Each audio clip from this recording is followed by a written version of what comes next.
I'm tired of talking about the team that depresses me the most in Cleveland, so let's move on to the team that depresses me the second most in Cleveland. That would be the Cleveland Guardians, and they went streaking. Stop me if you've heard this before, because I think I said it last time we were talking Guardians, but this time they've been streaking in a positive direction. Prior to the All Star break, they swept the Houston Astros. Fuck the Astros, by the way. Um, they swept the Astros and then they took 2 of 3 from the White Sox going into All Star break. Shout out Stephen Kwan, by the way, who tied it up with a home run in the All Star game. Did you watch any of the All Star game?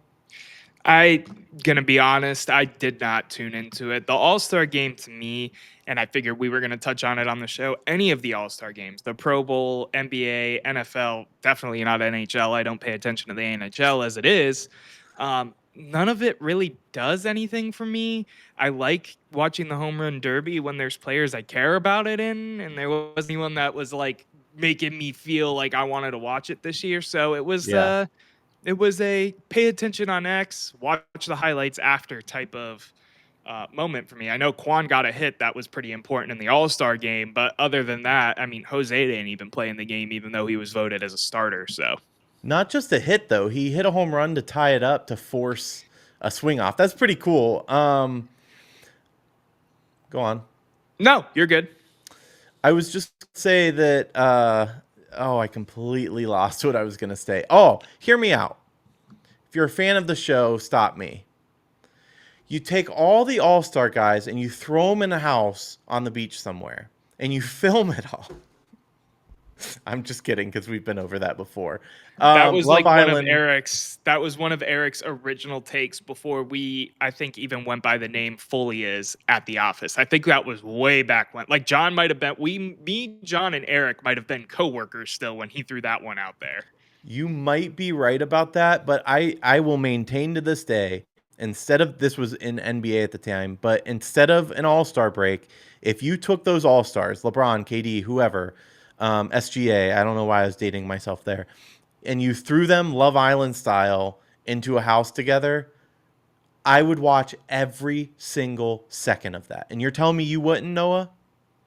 I mean, I would for sure, but it just does not do all star in sports. There's the Love Island pocket of my brain and the reality TV pocket of my brain, and then there's the sports side of my brain. We'll throw a hoop in there so they can mess around on that. All right. Back to the Guardians, though. We were talking about them streaking in a positive way prior to the All Star break. Tell me, is that a sign of things to come? Are you feeling positive about the Guardians now? Are you still on the negative train? What are your thoughts? I'm in the lukewarm train, but like if warm was like positive and Hmm. cold was like negative, I'm like warm. This is a bad analogy. I'm like decently warm on it. I I'm was staying feeling with you. yeah, I feel like I could have kept going, but I didn't like it, so I dropped it. I'm feeling decently warm. Like maybe 55%. If 100% is positive and 0 is negative, okay, I'll stop. I'm sorry.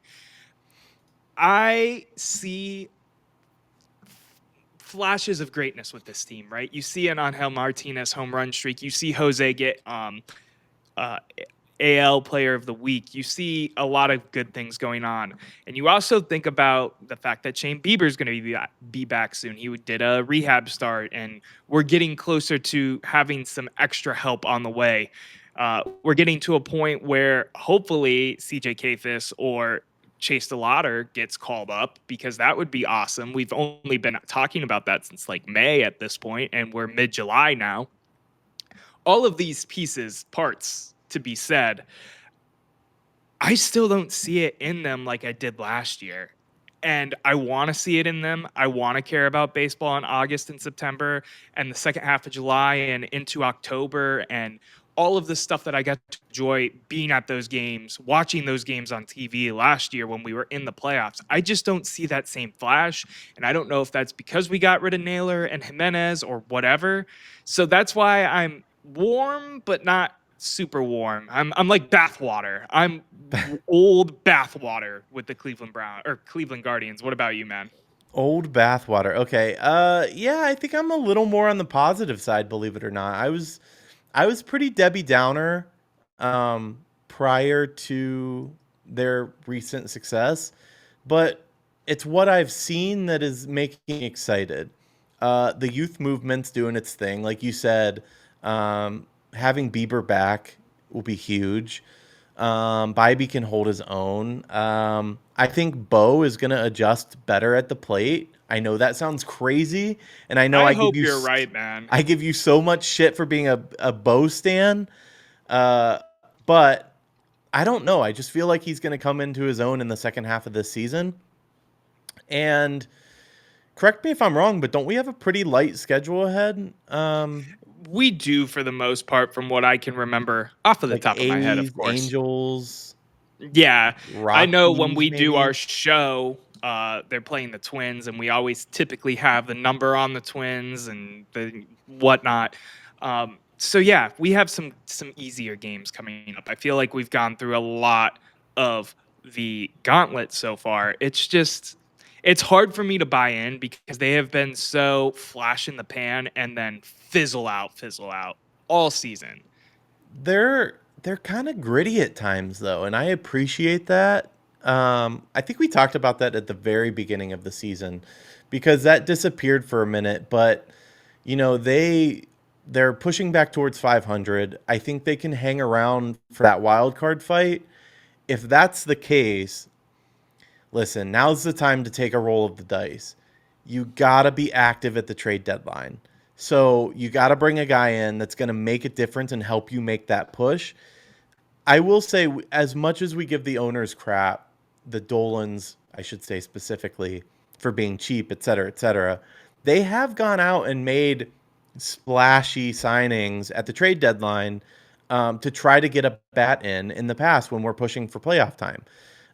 Will they do that this year? I think that's the biggest question. Or will they be sellers? Have a lot that they could potentially be selling. But I think they should make the push and try to get over the hump. The bigger question, though, for me, if you do that, is the juice worth the squeeze? And what I mean by that is, can you compare to the Yankees? Can you compare? There's a lot of good clubs that we'd have to run through. I don't know. Is it worth just losing in the wild card? That's the big question because you're not gonna win the division. The Tigers are the best team in the AL right now by far. So do you really want to be a buyer at the deadline, or do you want to make a move where maybe you deal Class A and you bring in a bat and some pieces for later, where you're kind of doing like a wild card move, really, where you're trying to fortify making that card push. You move Cade Smith up into that reliever role, and your bullpen's still your bullpen, so you feel good about it, and you bring in another bat to help.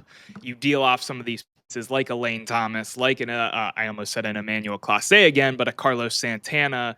Let some of these younger guys, Manzardo, a player with flashes. Yes, he has his defensive issues, but he hasn't got to play every day in the majors yet. And please let that man play every day in the majors. It's time to see what we got in him. Um, so there's different moves where you can kind of be in the middle, and I think that is the phrase that defines the Cleveland Guardians right now. Is we are very much just in the middle. We're Yeah. in the wild card. We're up. We're down. We're in between. Eh, I don't know.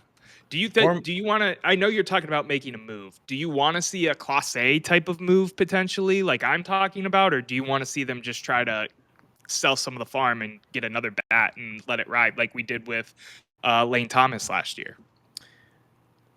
uh, ask me again in a couple weeks. When you were saying that get rid of Class A, bring in a bat, I like that strategy a lot. I don't mind that at all, and I think you could get a lot of good value back.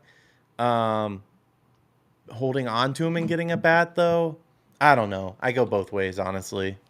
It's But so tough. It is so shaky in my mind to figure out what you want to do because Class A is a fan favorite and you dealt two fan favorites, and not that they ever care about that.